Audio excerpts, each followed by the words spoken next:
السلام علیکم، کیا حال ہیں آپ لوگوں کے؟ امید کرتا ہوں آپ سب خیریت سے ہوں گے۔ تو آج ہم بات کریں گے ہمارے پیارے نبی صلی اللہ علیہ وسلم کے معجزات کے بارے میں۔ رسول اللہ صلی اللہ علیہ وسلم کے بہت سے معجزات ہیں جن کی تعداد 1000 سے بھی زیادہ ہے۔ حضرت علی رضی اللہ تعالیٰ عنہ کی خاطر رسول اللہ صلی اللہ علیہ وسلم نے اللہ سے دعا کی تو سورج دوبارہ طلوع ہو گیا۔ یہ واقعہ ایمان کو تازہ کر دیتا ہے۔ حضرت علی شیر خدا کی اللہ اور اللہ کے رسول صلی اللہ علیہ وسلم سے محبت و عشق کی معراج یہ ہے کہ قادر مطلق نے اپنے محبوب صلی اللہ علیہ وسلم کی دعا پر سورج کو نماز عصر ادا کرنے کے لیے دوبارہ طلوع کر دیا۔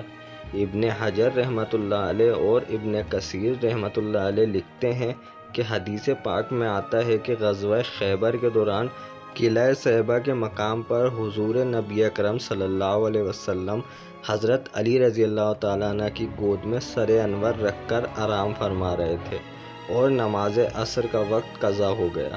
حضرت علی رضی اللہ تعالیٰ عنہ سرکار دو عالم صلی اللہ علیہ وسلم کے آرام کا خیال رکھتے ہوئے نماز وقت پر ادا نہ کر سکے۔ احادیث میں اس واقعے کا ذکر حضرت ابو سعید خدری رضی اللہ تعالیٰ عنہ یوں بیان فرماتے ہیں: میں نبی کریم صلی اللہ علیہ وسلم کے خیمے میں داخل ہوا تو دیکھا آپ صلی اللہ علیہ وسلم اپنا سر مبارک حضرت علی رضی اللہ تعالیٰ عنہ کی گود میں رکھے ہوئے تھے اور سورج غروب ہو چکا تھا۔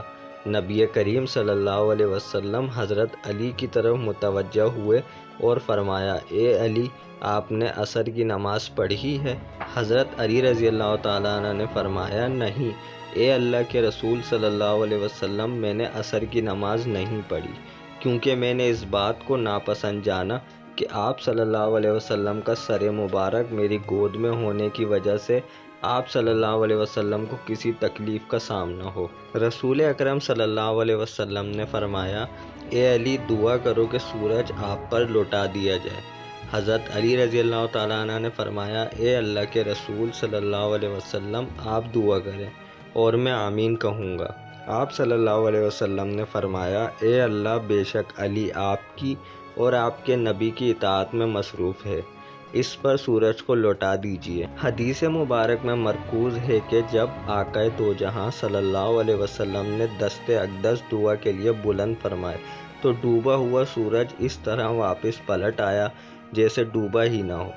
یہ تو ایسے تھا جیسے حضور صلی اللہ علیہ وسلم کے ہاتھوں میں ڈوریاں ہوں جسے کھینچنے سے سورج آپ صلی اللہ علیہ وسلم کی جانب کھینچا آ رہا ہو۔ حضرت سیدنا اسماء بنت امیس رضی اللہ تعالیٰ عنہ فرماتی ہیں: میں نے اپنی آنکھوں سے دیکھا کہ ڈوبا ہوا سورج پلٹ آیا اور پہاڑوں کی چوٹیوں پر اور زمین کے اوپر ہر طرف دھوپ پھیل گئی۔ تو ناظرین، آپ نے دیکھا کہ اگر ہمارے پیارے نبی صلی اللہ علیہ وسلم چاہیں تو انگلی کے اشارے سے چاند کو 2 ٹکڑے کر دیں اور چاہیں تو انگلی کے اشارے سے سورج کو پلٹا دیں۔ ایسے ہی ہزاروں معجزات میں سے آج ایک معجزہ آپ لوگوں کے ساتھ شیئر کیا۔ انشاءاللہ آگے اور معجزات آپ لوگوں کے ساتھ شیئر کریں گے۔ اگر آپ کو ویڈیو اچھی لگی تو ویڈیو کو لائک کریں، ہمارے چینل کو سبسکرائب کریں اور اس معلوماتی ویڈیو کو دوسرے لوگوں کے ساتھ شیئر کریں۔ ملتے ہیں اگلی ویڈیو میں، جب تک کے لیے اللہ حافظ۔